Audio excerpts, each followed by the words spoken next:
हाँ सर, आपका परिचय हो जाए। धीरज चौहान, जी ग्राम सभा तरौली करमौता, विधानसभा रसड़ा। जी।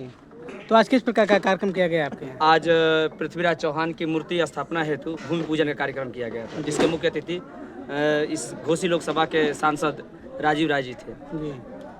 तो आज मूर्ति स्थापना हुई और तो लोगों को कुछ क्या संदेश देना चाहेंगे आज? आज मूर्ति स्थापना के अवसर पर सबसे पहले तो मैं इस कार्यक्रम को सफल बनाने के लिए जितने भी हमारे साथी लगे रहे, और ख़ास तौर पर बड़े भाई हमारे जंग बहादुर चौहान जो कार्यक्रम के आयोजक हैं, और राम जी चा ये हम लोग के संरक्षक हैं, जो कभी भी हम लोग का पैर डगमगाता है तो उस पैर को खींच करके सीधे रास्ते पर आने काम करते हैं। जी। और इस कार्यक्रम में उपस्थित सभी लोग जो आज आए हैं, सबको मैं तहे दिल से धन्यवाद देना चाहूँगा। इतने दिन हो गए लेकिन पृथ्वीराज चौहान जी की आज मूर्ति स्थापना के भूमि पूजन किया गया। बिल्कुल आप सही कह रहे हैं कि इससे पहले भी आप शायद आपको मैं बताते चलूँ कि इस जिले में 3 मूर्तियां हैं पृथ्वीराज चौहान की। जी। पहली मूर्ति जो लगी नगरा चौराहे पर, नगरा बाजार में लगी हुई है। दूसरी मूर्ति किकोढ़ा में लगी हुई है, किकोढ़ा ग्राम सभा में, वहाँ के बड़े लाल चौहान जी थे, वो लगवाए प्रधान थे।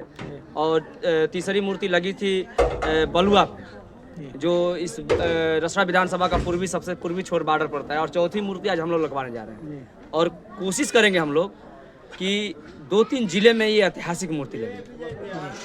देखा जाए तो चौहान समाज के भी पार्टी भी हैं और चौहान समाज के नेता भी हैं, तो क्या कहेंगे उन लोगों को? चौहान समाज की जितनी भी पार्टियां हैं, मैं तो सबसे पहले उनसे ये कहूँगा कि हमारा समाज बहुत सीधा साधा समाज है और मेहनती समाज है।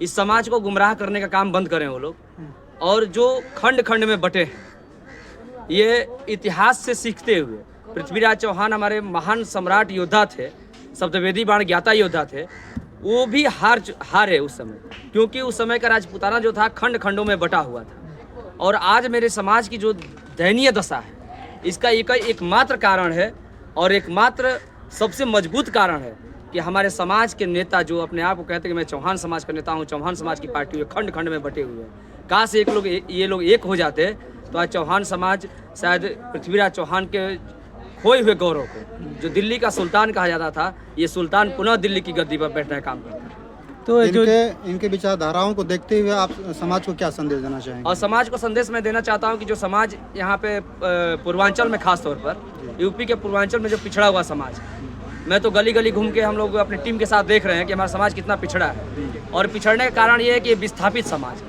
आप सारे लोग जानते हैं चौहानों का आकलन किया जाए तो जितना पश्चिमांचल में जाएंगे उतने मजबूत चौहान मिलेंगे, और जितना भारत के पूर्वी क्षेत्र में जाएंगे उतना ही कमजोर चौहान मिलेगा। पिछड़ापन का कारण क्या है? ये विस्थापित समाज है, और विस्थापित होने के साथ साथ शिक्षा की बहुत कमी है, और शिक्षा की कमी के साथ साथ जो आपसी फूट है, ये पिछड़ेपन का सबसे बड़ा कारण है। मैं नौजवान साथियों से कहूँगा कि इतना पढ़ो कि यदि कोई व्यक्ति तुमसे आंख मिलाता हो और तुम जब बोलना चालू कर दो उसके सामने, तो उसकी आवाज़ बंद हो जाए, और ये केवल पढ़ाई से संभव हो सकता है।